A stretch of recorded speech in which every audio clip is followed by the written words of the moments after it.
Pile up. Is it going to be a win or a bin? Let's have a quick read through of the description on Steam. Pile up is a strategic building game which you need to build houses, fulfill your people's requests, and manage your risky buildings in different ways on a small land. But don't let your guard down in this chill environment. We only get you relaxed so you destroy everything you did. This game was released a week ago, at the point of recording, the 2nd of June 2023. I was given a key by the developer, so thank you for that. I was hoping to review this a little bit earlier, but unfortunately I wasn't able to because I've been on holiday. So I've come back today and I didn't want to get stuck into anything too complicated. So I picked this one up just because it looked like a more of a chill out game. So I thought I'd just do something on this. There's two modes. There's sandbox and there's an objective mode. Sandbox is as it says in the tin, do what you like, no obligations to do anything specific necessarily. The objectives though are quite interesting. So you just start by naming your town and your citizens.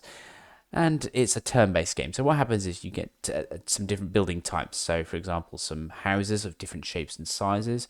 You have to place all of the buildings that are available on your turn. So you have to fit them on. It's a bit like Tetris. So you've got a very small platform. You can place them. You can place them on top of each other, and it's effectively where people are living. Those people that are living will then require things such as water, electricity, green space. And occasionally, as you end the turn, move on to your next turn, you'll be given these extra buildings, extra structures that you have to build. And you have to place them in a way that the citizens' needs are met. Eventually, if the citizens get really annoyed or die because you've got explosions in this, if you get, for example, an explosive building near an electricity building, you're asking for trouble, you're going to get problems. And this is where it becomes actually quite strategic. So it, on the face of it, seems like quite a quiet, gentle game. But as you start getting several turns into it, you start thinking, ooh, okay, so I can't place that there because this building is there. And it does make you think. At the beginning, I was just throwing things down willy-nilly. And to be honest with you, I've got, it's like a little timeline of how far you can get. I've got a few stages through the game with the same city.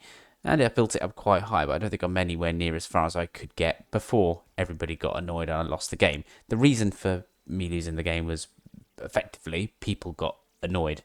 You don't see anybody on the map. It's all icons and happy faces, smiley faces, and things like that, really. But it'd be cool if you could see some people on here, but you just don't, which is a bit unfortunate. One little thing that actually did bug me quite a lot with this, and it's worth mentioning, and it's not going to be the be all and end all actually, but it did bug me, is the camera angles. Now you can pan left and right, but you're spinning on an axis as far as I can tell. So the center of your little platform is the center of the axis.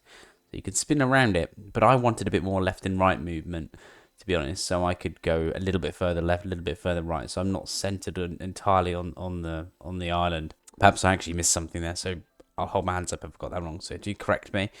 I'm not going to let it detract from the rest of what I'm saying about this. So just a point potentially. I would also like to get a bit more of a specific reason as to what I've done that's annoyed people. I mean, nothing it blew up and killed everyone. I appreciate their happiness value may have dwindled slightly, but let's have something a bit more specific. What did I not do that was the main cause of being an annoyance? That would be something that I would like to know. And that's something that hopefully the game will actually provide.